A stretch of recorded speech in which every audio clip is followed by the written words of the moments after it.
लोकसभा चुनावों को लेकर जबरदस्त सियासी हलचल मची हुई है। चुनावों में महज 6 महीने का वक्त बाकी है। चुनाव से पहले बैठकों का दौर जारी है। दिल्ली में आज 27 विपक्षी दलों की बैठक होगी। लोकसभा चुनावों के मद्देनजर दिल्ली में विपक्ष खेमे INDIA गठबंधन की मीटिंग होनी है।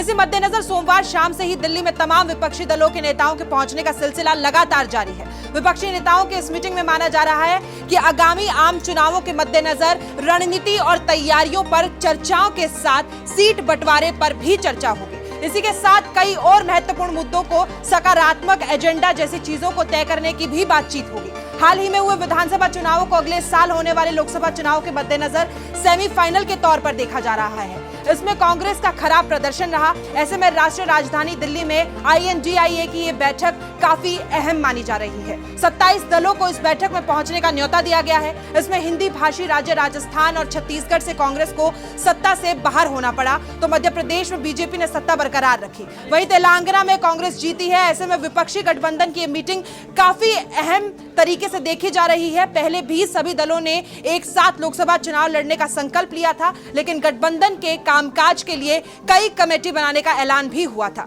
लेकिन इसी में कोई खास प्रगति नहीं हुई। इससे पहले इंडिया गठबंधन की पहली बैठक अगस्त अंत में हुई थी और इस बैठक में सभी दलों ने एक साथ लोकसभा चुनाव लड़ने का संकल्प भी लिया था। यह भी तय हुआ था कि जहां तक संभव हो बीजेपी के खिलाफ साझा उम्मीदवारों को उतारा जाएगा, लेकिन बात सीट शेयरिंग पर आकर अटक गई है। सबसे बड़ा मुद्दा सीट बंटवारे का है। गठबंधन में शामिल ज्यादातर दल कांग्रेस पर ज्यादा सीटें छोड़ने का दबाव बना रहे हैं। राजनीतिक परिस्थितियों के मुताबिक कांग्रेस करीब 310 सीटों पर लड़ सकती है और करीब 230 सीटें सहयोगियों के लिए यहां छोड़ती दिखाई दे रही है। लेकिन सीटों के बंटवारे पर चर्चा आसान है, इसे लेकर लागू करना इस सीट बंटवारे को काफी कठिन मुद्दा है। बीजेपी से ज्यादा इंडिया गठबंधन की यहां बड़ी चुनौती यही साबित हो रही है। वैसे भी विधानसभा चुनाव नतीजों के बाद साफ है कि अगर विपक्षी दल एक साथ नहीं लड़े तो बीजेपी के सामने चुनौतियों की औपचारिकता खत्म हो जाएगी। INDIA गठबंधन मीटिंग से पहले तमाम बड़े नेताओं के बयान सामने आ रहे हैं। लोकसभा चुनाव के मद्देनजर इंडिया गठबंधन की इस बैठक को लेकर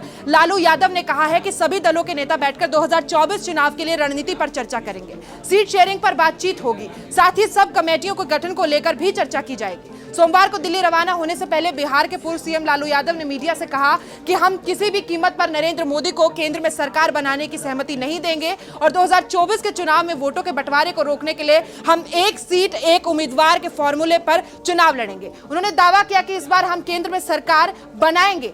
लालू ने अपने बेटे और राज्य के डिप्टी CM तेजस्वी यादव के साथ बैठक में भाग लेने के लिए दिल्ली पहुंच हो चुके हैं। बैठक से पहले तृणमूल कांग्रेस की प्रमुख और पश्चिम बंगाल के मुख्यमंत्री ममता बनर्जी ने कहा है कि INDIA गठबंधन के प्रधानमंत्री पद के उम्मीदवार का फैसला 2024 के लोकसभा चुनाव के नतीजों के बाद किया जाएगा। TMC प्रमुख ने कहा है कि वो देश भर में गठबंधन सहयोगियों के लिए प्रचार करने के लिए तैयार हैं। दूसरी ओर बिहार में महागठबंधन में शामिल RJD नेता लालू प्रसाद यादव ने दावा किया है कि हम लोग मिलकर चुनाव लड़ेंगे, बीजेपी और नरेंद्र मोदी को सत्ता से बाहर करेंगे। माना जा रहा है कि हाल ही में हुए 5 राज्यों के चुनाव में हिंदी पट्टी के राज्यों में कांग्रेस की हार और आने वाले दिनों में उनके प्रभाव पर भी मंथन हो सकता है। इस हार में 2024 के मद्देनजर विपक्षी खेमे की तैयारियां और मनोबल को तगड़ा झटका दिया। विपक्षी दलों के गठबंधन की ये चौथी अहम मीटिंग दिल्ली के राष्ट्रीय राजधानी दिल्ली में होने जा रही है और ये मीटिंग दिल्ली के अशोक होटल में होगी। सूत्रों के मुताबिक INDIA गठबंधन जाति आधारित गणना, किसानों को फसलों की MSP की कानूनी गारंटी और मजदूरों के लिए सामाजिक सुरक्षा के मुद्दों को आगे बढ़ा सकता है। तो इस खबर पर आपकी क्या राय है, कमेंट बॉक्स में जरूर साझा करें। देश और दुनिया की तमाम बड़ी खबरों के लिए आप देखते रहें जनभावना टाइम्स। नमस्कार।